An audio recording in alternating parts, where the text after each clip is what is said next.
일본 정부의 코로나 대책을 자문해온 전문가 회의 수장이 대유행 속의 도쿄올림픽을 강행하는 데 대해서 작심 발언을 내놓았습니다.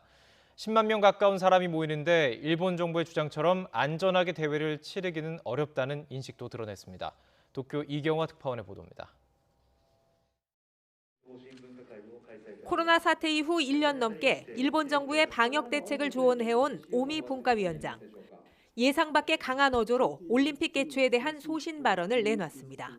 こういうパンデミックのそういうところにやるということが普通でない、かなり厳しい責任をそれぞれの分野、オリンピック委員会も政府もやらないと一般の市民はついてこないんじゃない。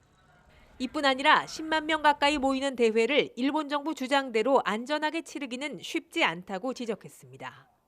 긴급사태 발령을 포함해 일본 정부의 코로나 대책에 직접 관여해온 전문가 회의 수장도 올림픽 개최의 위험을 경고한 겁니다. 選手の方のリスクは極めて低いと思います。ジャーナリストのいる、それからスポンサーのこともいる、政府の関係者の要人なんかの人がいる、この人たちの管理は私はそう簡単ではないと思います。 오미 위원장은 가능한 빠른 시일 안에 올림픽 개최에 대한 전문가 의견을 모아 공식적으로 밝히겠다는 입장입니다. 개최 도시 도쿄도 의회에서도 올림픽 취소나 연기를 요구하는 목소리가 이어졌습니다. 다음 달 초 도의회 선거를 앞두고 올림픽의 냉랭한 여론을 의식하지 않을 수 없기 때문입니다.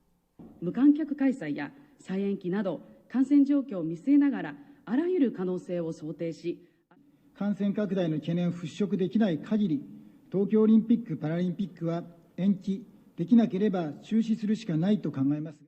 스가 총리는 국제사회에 코로나 백신 공동 구매와 분배를 위해 약 9천억 원을 추가 지원하겠다고 밝혔습니다. 올림픽 개최의 회의적인 각국 여론을 백신 공급에 기여하는 것으로 가라앉히려는 모양새입니다. 하지만 타이완 야구 대표팀은 이미 올림픽 예선에 불참을 선언했고 미국 정부도 선수단 파견은 과학적 근거를 바탕으로 결정한다는 입장입니다. 여전한 불확실성 속에 일본 정부는 오는 20일 긴급사태 기한까지 감염 상황이 얼마나 진정될지 긴장 속에 주시하고 있습니다. 도쿄에서 YTN 이경아입니다.